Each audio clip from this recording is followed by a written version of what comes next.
റുപ്യ അടുത്ത പേരിന് കിട്ടിയെന്ന് വെച്ചാൽ അന്ന് ചോദിച്ചാൽ നിങ്ങളെ പരിഗണിത്തിയാൽ മതി. 1.5 റുപ്യ അറിയുമ്പോൾ നല്ല ഡോക്ടറെ കൊണ്ട് കുത്തിവെപ്പിച്ച് എപ്പം അർത്ഥമൊന്നും അറിഞ്ഞൂല. ഒരു 6 മാസം കറന്നതിനേസേ അറിഞ്ഞുള്ളൂ. എന്നിട്ട് ഈ പൈക്കുട്ടി അറിഞ്ഞിട്ട് അവിടെ നിൽക്കേണ്ടത് 5 മാസം ചെനയാവും, ഒരു 7 മാസം ചെനയാവും കറന്നു, പിന്നെ നിർത്തണം.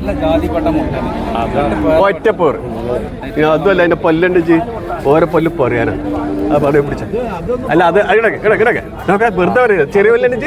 ആഹാ അപ്പൊ ഇല്ലാത്ത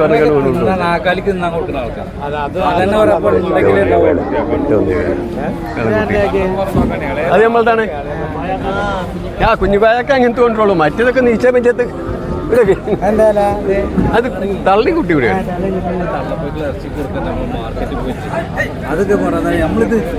അത് കൊണ്ടേക്കാം. ആദ്യം ഞാൻ കജ്ജ് തന്നിച്ച് മടക്കണ്ട, ഇജ്ജ വെടി വെച്ചോ ഇടക്കെ. ഇജ്ജ തോക്ക് വാങ്ങിയിട്ട് വെടി വെച്ചാ ഉണ്ടെടുത്ത് ഉറച്ചോളൂ. കാക്കാനിട്ട് ഒരു വെടി പിടിച്ചു എന്താ ഇടക്കെ ഇടക്കെ. ഇതെന്താണ്? ഇതെന്താണ്? ഇത് ആസരിച്ചൊക്കെ ഉണ്ടാക്കിയതല്ല, അത് വൂട്ടുണ്ടായതല്ല. ഇത് അതിന്റെ ജനത്ത് പെട്ടെന്ന് ജനെ കൊണ്ടുപോയി ഞാൻ കയറി മടക്കി കൊടുക്കണ്ട. ആ അത് പിഞ്ഞ പിഞ്ഞ പിഞ്ഞോ എടാ അങ്ങനത്തെ ഇങ്ങക്ക് തരൂല. നമ്മക്ക് എത്ര കിട്ടിയാൽ ഏത് കിട്ടിയാലും തിന്നുള്ള ആൾക്കാരാണോ? ഏത് കിട്ടിയാലും ഇപ്പൊ ബേമാക്കാന്റെ ചെറുക്കം അവിടെ വന്നേക്കിന് വന്നിച്ച് ഒരു ചേടപ്പഞ്ച് തരിയാറ്, ഒരു ചേടപ്പഞ്ച് തരിയാറ്. എന്താ കാമ്പിന് വെച്ച കുഴപ്പമുണ്ടോ? അത്ര സുഖം. ഈ ചായനെ കൊണ്ടുപോയിട്ട് 2 പച്ചപ്പുല്ല് അതിന്റെ ചെറിയിക്കിട്ട് കൊടുത്ത് തേർച്ച വെള്ളം കൊടുത്തൊന്ന് വരച്ച് കഴിയിട്ട് ആ പൈക്കുട്ടികൾ നിൽക്കട്ടെ.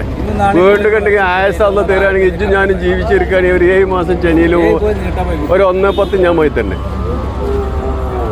എല്ലാം പച്ചാ കുട്ടി കണക്കാണ് കണ്ടിച്ച് ഇടക്കെ. ഇതാ ഇനി കറക്കാൻ വെച്ചാത്തവനാണ് ഈമ്പി കുടിച്ചുള്ളയുടെ മനസ്സിലാരെ ഇടക്കെ. എന്താ ഇതിന്റെ പാലിന്റെ രസം കിടക്കെ, തമാശ പറയില്ല കിടക്കെ ഇടക്കെ. ഇതിന്റെ പാൽ അത്ര രസം. ഇത് വെറുതെ പറഞ്ഞുണ്ടാക്കണില്ല. ഈ ജനിച്ച മണ്ണെന്നാണ്, പെറ്റ് ഭൂമിക്ക് ചാടുമ്പോ ആ മണ്ണ് എന്നാണ്. കൊണ്ടേക്കോ കൊണ്ടേക്കോ.